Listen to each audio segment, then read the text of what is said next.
Billboard's Woman of the Year for 2016, Madonna.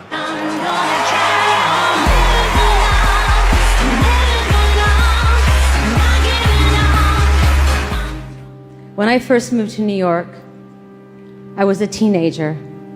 It was 1979, and New York was a very scary place. In the first year, I was held up at gunpoint, raped on a rooftop with a knife digging into my throat, and I had my apartment broken into and robbed so many times, I just stopped locking the door. In the years to follow, I lost almost every friend I had to AIDS or drugs or gunshot. As you can imagine, all these unexpected events not only helped me become the daring woman that stands before you, but it also reminded me that I am vulnerable.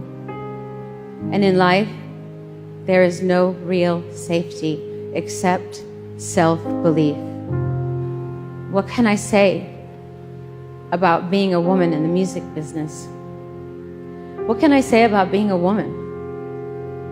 When I first started writing songs, I didn't think in a gender-specific way. I didn't think about feminism. I just wanted to be an artist. I was, of course, inspired by Debbie Harry and Chrissie Hynde and Aretha Franklin, but my real muse was David Bowie. He embodied male and female spirit, and that suited me just fine.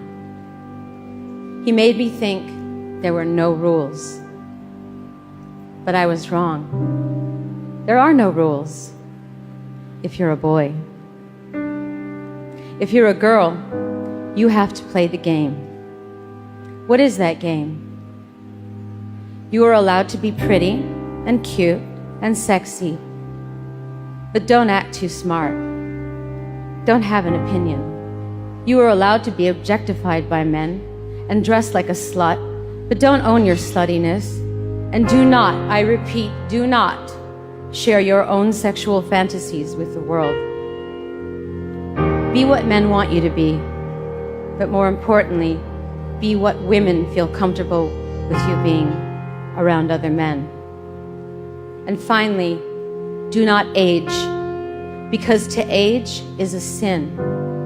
You will be criticized, you will be vilified, and you will definitely not be played on the radio. When I started, there was no internet, so people had to say it to my face. I was called a whore and a witch.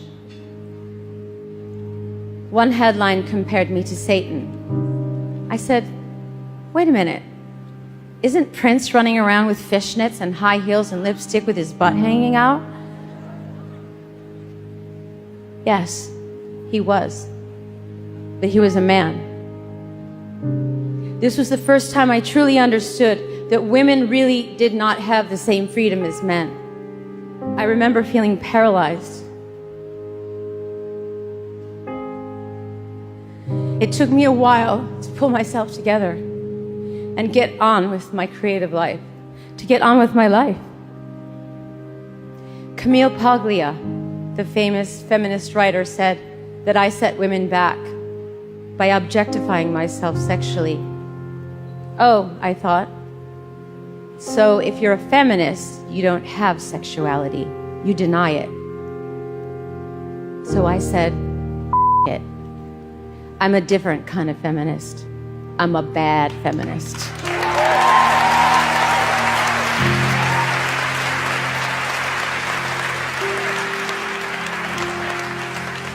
People say that I'm so controversial, but I think the most controversial thing I have ever done is to stick around.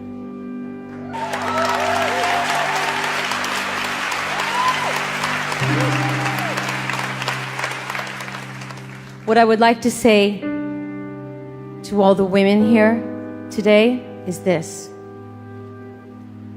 Women have been so oppressed for so long, they believe what men have to say about them. And they believe they have to back a man to get the job done. And there are some very good men worth backing, but not because they're men, because they're worthy. As women, we have to start appreciating our own worth and each other's worth.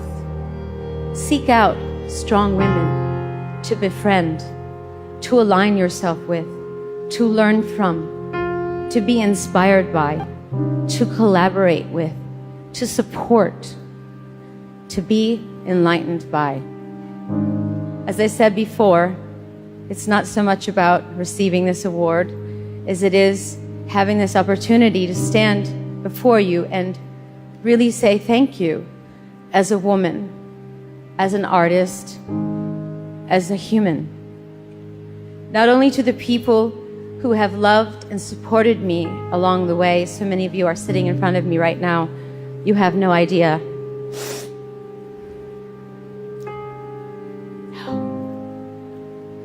You have no idea how much your support means.